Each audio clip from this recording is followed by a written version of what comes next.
Visakha steel plant లో EO ఐలను రద్దు చేయాలని డిమాండ్ చేస్తూ విజయవాడలో రౌండ్ టేబుల్ కమిటీ సమావేశం నిర్వహించారు. విశాఖ ఉక్కు పరిరక్షణ పోరాట కమిటీ ఆధ్వర్యంలో ఈ సమావేశం జరిగింది. స్టీల్ ప్లాంట్ ప్రైవేటీకరణ అంశంపై రాష్ట్ర వ్యాప్తంగా బస్సు యాత్రలు చేయడానికి సిద్ధమవుతోంది కమిటీ. ప్రజా సంఘాల సహకారంతో యూనివర్సిటీలలో సదస్సులు ఏర్పాటు చేయాలని తీర్మానం చేసింది.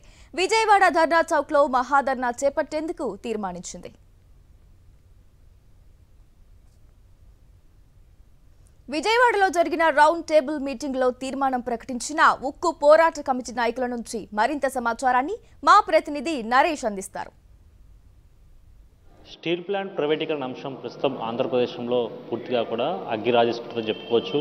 ఇప్పటికే ఉధృతంగా అనేక వివరాలుగా అంటే పూర్తిగా కూడా విశాఖపట్నంలోనూ అదేవిధంగా ఆంధ్రప్రదేశ్లో అనేక చోట్ల ఉధృతంగా కూడా వీరు పోరాటం చేస్తున్నప్పటికీ ప్రభుత్వం నుంచి ఎటు స్పందన లేకపోవడంతో విజయవాడలో రౌండ్ టేబుల్ సమావేశాన్ని ఏర్పాటు చేశారు. ఈ తరుణంలో మేధావులు అదేవిధంగా విశ్లేషకులందరూ కూడా పూర్తి స్థాయిలో కూడా ఈ రౌండ్ టేబుల్ సమావేశంలో ఎటువంటి అంశాలపై కూడా పూర్తిగా మరిన్ని రోజుల్లో పోరాటం చేసిన అంశంపై కూడా చర్చిస్తూ పరిస్థితి నెలకొంది. ప్రస్తుతం అంతా పాటు ఉక్కు పోరాట కమిటీ నాయకులు ఉన్నారు. వారిని అడిగి అసలు ఈ రౌండ్ టేబుల్ సమావేశం ఉద్దేశం ఏంటి, అదేవిధంగా ఎటువంటి అంశాలపై తీర్మానించిన అంశం సార్ చెప్పండి సార్. ఇప్పుడు ఈ రౌండ్ టేబుల్ సమావేశంలో ఎటువంటి అంశాలపై చర్చించారు, మీ ప్రధాన డిమాండ్స్ ఏంటి?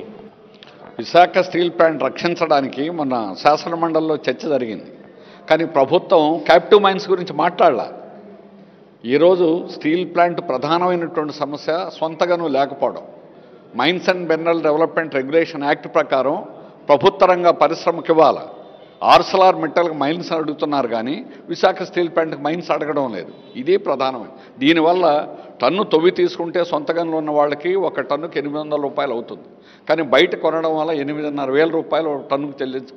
దానివల్ల సంవత్సరానికి అదనంగా 4,000 కోట్లు బర్డెన్ అవుతుంది. ఇదే ఏకైక సమస్య. దీన్ని పరిష్కారం చేయండి, దాని గురించి తీర్మానం చేయండి, దాని గురించి కేంద్ర ప్రభుత్వాన్ని ఒత్తిడి చేయండి. అది చేయడంలో ప్రభుత్వం, కూటమి ప్రభుత్వం దీని గురించి మాట్లాడకపోతే దీన్ని రక్షించినట్టు కాదు, దీన్ని భక్షించినట్టు, ప్రైవేట్ వారికి అప్పచెబుతున్నట్టు స్పష్టంగా అర్థమవుతుంది. అందుకని మా డిమాండ్ ఖచ్చితంగా క్యాప్టివ్ మైన్స్ కావాలి. మా ఉద్యమాన్ని ఉధృతం చేస్తాం. యూనివర్సిటీల నుంచి ఈరోజు మళ్ళా ఆనాడు విద్యార్థి ఉద్యమాన్ని తలపించే విధంగా మళ్ళా యూనివర్సిటీల నుంచి మా ఉద్యమాన్ని ఉధృతం చేస్తామని తెలియజేస్తాం. పూర్తిగా ఈ రౌండ్ టేబుల్ సమావేశంలో ఈవోలు రద్దు చేయాలనే అంశంపై కూడా సొంత గనులు కావాలంటూ కూడా చెప్తున్న పరిస్థితి నెలకొంది. అయితే పూర్తిగా ఇలాంటి అంశంలో ఎటువంటి తీర్మానం చేశారు, మీ కార్యాచరణ ఇంకా ముందు రోజుల్లో ఏ విధంగా ఉండబోతుంది? మేము కోరుతున్నది ఏంటంటే విశాఖపట్నం స్టీల్ ప్లాంట్లో అందువల్ల ఒక శాంతియుత పందాల ముందు ఉన్న విషయాలన్నీ కూడా చెప్పి ఈ కర్మాగారం కోసం ఎవరైతే ప్రాణత్యాగాలు చేశారో ఆ విషయాలను చెప్పడం కానీ విద్యార్థి లోకంలో చెప్పడం కానివ్వండి, లేదా వివిధ కార్మిక సంఘాల్లో కూడా ప్రత్యేకించి చాటి చెప్పడం కానీ ఒక ఎమర్జెన్సీ పాలన అనేది స్టీల్ ప్లాంట్ తీసుకొచ్చారు. కార్మిక సంఘ నాయకులు ఎవరు కూడా గొంతెత్తి చాడకుండా వారిని ఎవరిని కూడా తిరగనివ్వకుండా కార్యక్రమాలు యాజమాన్యం చేస్తుంది. పోలీసుల్ని పెట్టుకొని గుప్పిట్లో పెట్టుకొని ఒక ధర్నా కార్యక్రమాలు కానీ నిరాహార దీక్షలు కానీ చేయకుండా రకరకాలటువంటి ఆంక్షలు పెట్టి ఇబ్బందులు పాలు చేస్తుంది. కాబట్టి దీని అందువల్ల ఈ యొక్క ప్రజల్లో కోటి సంతకాల సేకరణ కార్యక్రమం కానివ్వండి, లేదా చైతన్యయాత్రలు కానివ్వండి, జిల్లా వ్యాప్తంగా ప్రతి జిల్లాలో కూడా ఈ యొక్క సదస్సులు ఏర్పాటు చేయాలని, తద్వారా ప్రజల తాలూకు సహకారం తీసుకొని అన్ని రాజకీయ పార్టీలను కూడా ఆటోమేటిక్గా ప్రజల నుంచి ఎప్పుడైతే ఉవ్వెత్తున ఈ యొక్క నిరసన కొనసాగుతుందో ప్రజలకు ఖచ్చితంగా రాజకీయ పార్టీలు కూడా తమ పందాన్ని మార్చుకుంటారనే ఉద్దేశంతో మేము ఆ కార్యక్రమాలు చేయడానికి సిద్ధపడుతున్నాం. పూర్తిగా రాష్ట్ర వ్యాప్తంగా చేపడుతున్న ఈ కార్యాచరణ ఉంది. అందులో ప్రధాన అంశాలు ఏ రోజు నుంచి ప్రారంభమయ్యే అవకాశం ఉంది? ఏమైనా షెడ్యూల్ ప్రిపేర్ చేసిన అవకాశం ఉందా? విశాఖ ఉక్కు తెలుగు హక్కు అంటూ 5 సంవత్సరాల నుంచి పోరాటం నడుస్తూ ఉంది.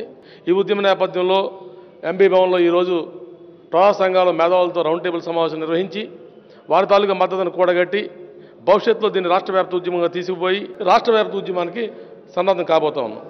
రైట్, పరిస్థితి పూర్తి స్థాయిలో కూడా స్టీల్ ప్లాంట్ ఉద్యమం అనేది కేవలం విశాఖపట్నం వరకే కాదు, రాష్ట్ర వ్యాప్తంగా కూడా ఉధృత స్థాయిలో పోరాటాలు చేస్తామని ఖచ్చితంగా మేము సన్నద్ధం అవుతామని కూడా పోరాట కమిటీ చెప్తున్న పరిస్థితి కనిపిస్తుంది. వీడియో జర్నలిస్ట్ వెంకట్తో నరేష్, సాక్షి టీవీ, విజయవాడ నుంచి.